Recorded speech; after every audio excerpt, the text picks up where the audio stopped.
సాహసమైనది తెలంగాణ, ఎర్ర జెండా ఎరుపు ఈ నేలపైన. ఎంత సాహసమైనది తెలంగాణ, ఎర్ర జెండా ఎరుపు ఈ నేలపైన. ఎంత సాహసమైనది తెలంగాణ, ఎర్ర జెండా ఎరుపు ఈ నేలపైన. ఎర్ర జెండా ఎరుపు ఈ నేలపైన.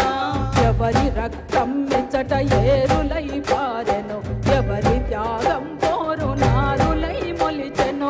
ఎవరి రక్తం మెచ్చట ఏరులై పారెను, ఎవరి త్యాగం పోరు నారులై మొలిచెను.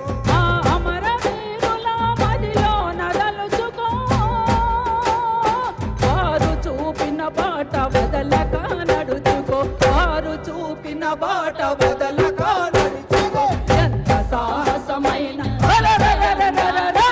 ఎంత సాహసమైనది తెలంగాణ, ఎర్ర జెండా ఎరుపు ఈ నేలపైన. ఎర్ర జెండా ఎరుపు ఈ నేలపైన.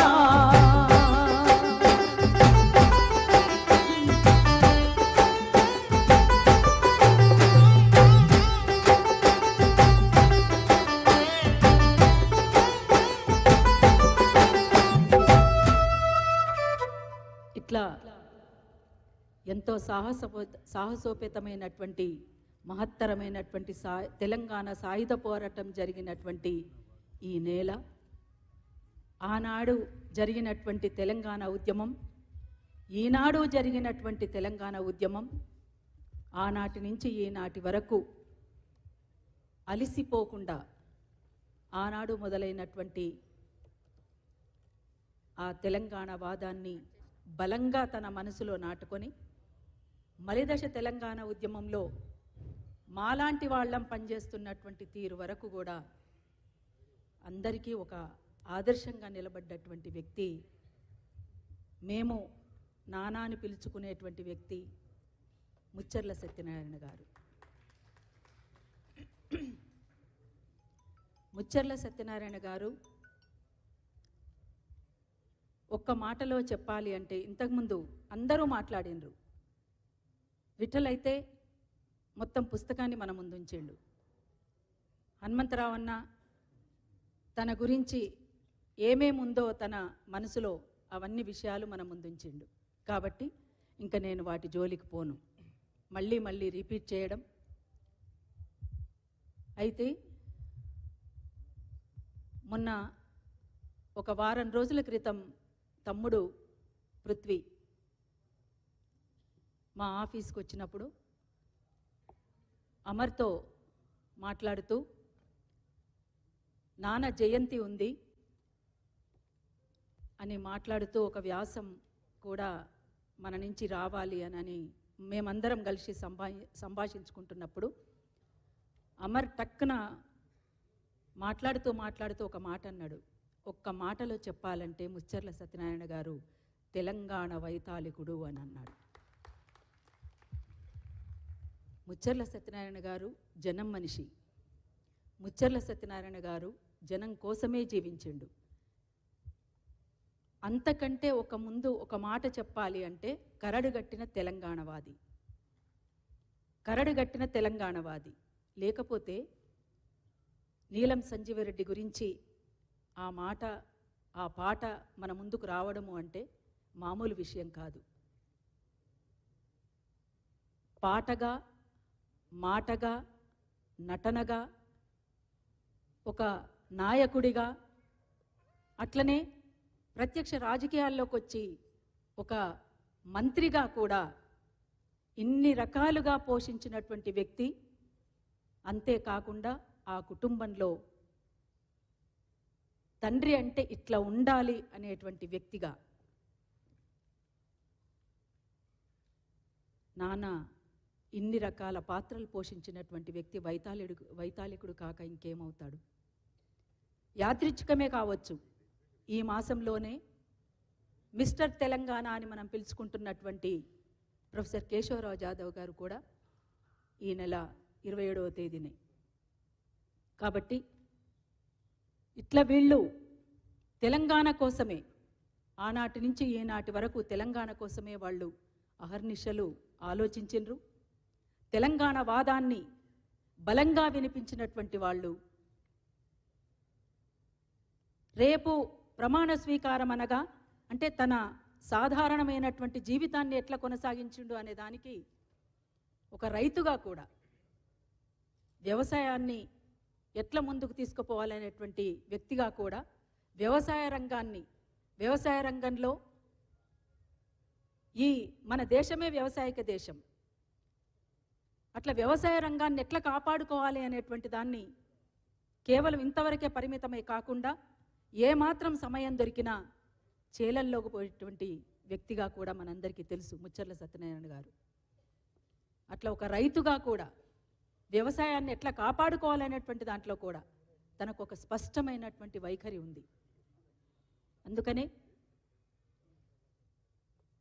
అంత సాధారణమైనటువంటి జీవితాన్ని కొనసాగించినటువంటి సత్యనారాయణ గారు రేపు ప్రమాణ స్వీకారం అనగా బట్టలు లేకపోతే అంటే తన ఒంటి మీద ఉన్నటువంటి బహుశా ఇడవ తోడుగా 2 ఉన్నాయేమో, దగ్గర వాళ్ళు కొత్త బట్టలు తెచ్చిండ్రని అన్నారు.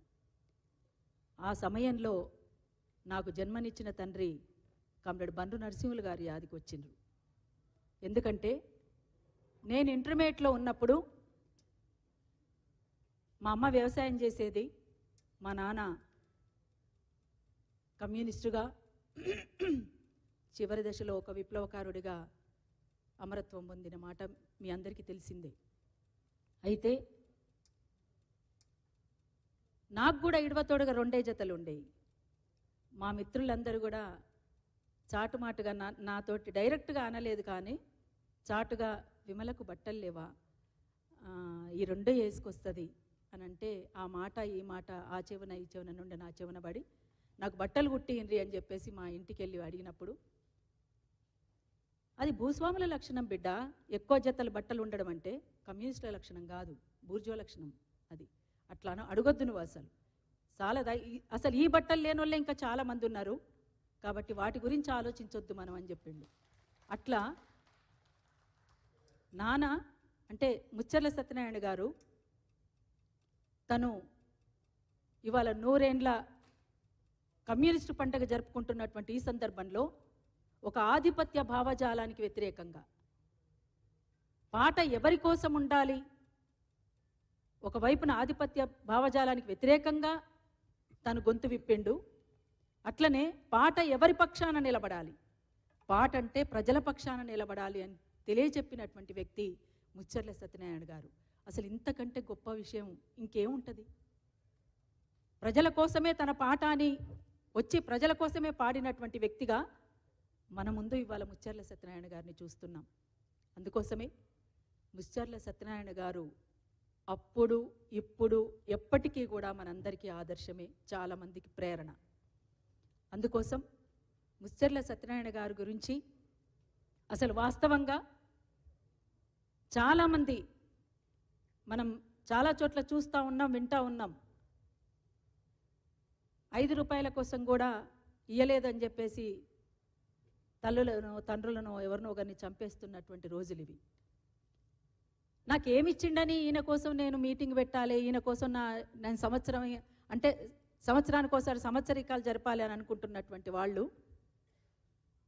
తండ్రి వారసత్వానికి కొనసాగింపుగా ఆ కుటుంబం అంతా నిలబడి, అందులో ముఖ్యంగా తమ్ముడు పృథ్వీరాజ్ భుజాన్ని వేసుకొని, అంతేకాదు మేము ప్రత్యక్షంగా చూసినాం, ఎక్కడ ఉన్నా ఎంత బిజీగా ఉన్నా సాయంత్రం అయిందంటే చాలు నాన్న ఒక్కడే ఉంటాడు, పోవాలి అని చెప్పేసి నాన్న కోసం ఇంటికి పరిగెత్తేవాడు. అది కదా అంటే మనకు జన్మనిచ్చినటువంటి తండ్రి గురించి కొడుకు పడేటువంటి ఆరాటం తనలో చూసిన నేను.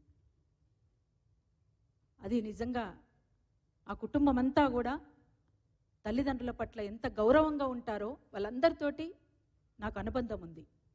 అదే ఊరిలో ఇప్పుడు మన ఆ పాట దండాలు దండాలు దండాలు దండాలు రో వీరులారా పోరాట దండాలు రో, ఈ పాట షూటింగ్ 3 రోజులైంది.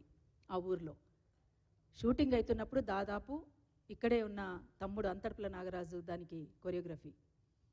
50 మందిమి ఒంటి చేత మీద ఆ ఇంట్లో ఉన్న వాళ్ళంతా కూడా శ్రమించి 50 మందికి యాష్ట పడకుండా, మేము మొదటి రోజు మేము పోయినప్పుడు మమ్మల్ని ఎట్లా రిసీవ్ చేసుకున్నారో లాస్ట్ రోజు కూడా, అంటే చివరి రోజు కూడా అదే చిరునవ్వుతో మమ్మల్ని సాగనంపినరు.